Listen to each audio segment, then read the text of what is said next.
দেখো বলছে আমাদের এ এবং এ এর ট্রান্সপোজ প্লাস হচ্ছে পি ইন্টু দিছে আমাদেরকে সি দিছে ম্যাট্রিক্স দুইটি ক্রম 4/5 এবং 5/2 হলে সি ম্যাট্রিক্সের ক্রম কত? তাহলে এ ম্যাট্রিক্সের ক্রম আমাদের কত দেওয়া আছে 4/5, তাহলে এ ট্রান্সপোজের ক্রম কী হবে 5/4 ম্যাট্রিক্স হবে।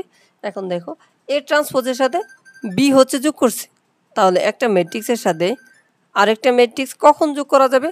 যখন তাদের ক্রম সেম হবে। তাহলে এটার ক্রম কী হবে? এটার ক্রম হবে আমাদের 5/4, এটার ক্রম 5/4 হবে। এখন দেখো এটার সাথে সি গুণ করা হয়েছে, 5/4 এ ম্যাট্রিক্সের সাথে সি ম্যাট্রিক্সকে গুণ করা হয়েছে, আমাদের রেজাল্ট আসছে কত 5/2 আসছে। তাহলে এটা আমি কী ধরি x/y ধরলাম। এখন ম্যাট্রিক্স গুণ করার জন্য তাদের কলাম দুই কী হতে সেম হতে হয়, তাহলে এটা 4 আছে, এক্সের মান কী হতে হবে 4 হতে হবে। কলাম যদি সেম হয় তাহলে বাকি যে এই যে প্রথম ম্যাট্রিক্সের সারি আর দ্বিতীয় ম্যাট্রিক্সের কলাম কী হয় রেজাল্ট হয়, গুণফল সেই ম্যাট্রিক্সের ক্রমটা হয়। তাহলে দেখো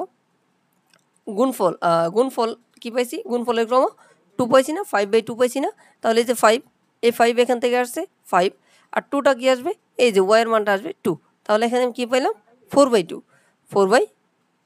4/2 আর হচ্ছে 5/4, 5/4 হচ্ছে আমাদের কি এ ট্রান্সপোজ প্লাস বি এর ক্রম, আর হচ্ছে 4/2 হচ্ছে আমাদের কি সি এর ক্রম। ওকে।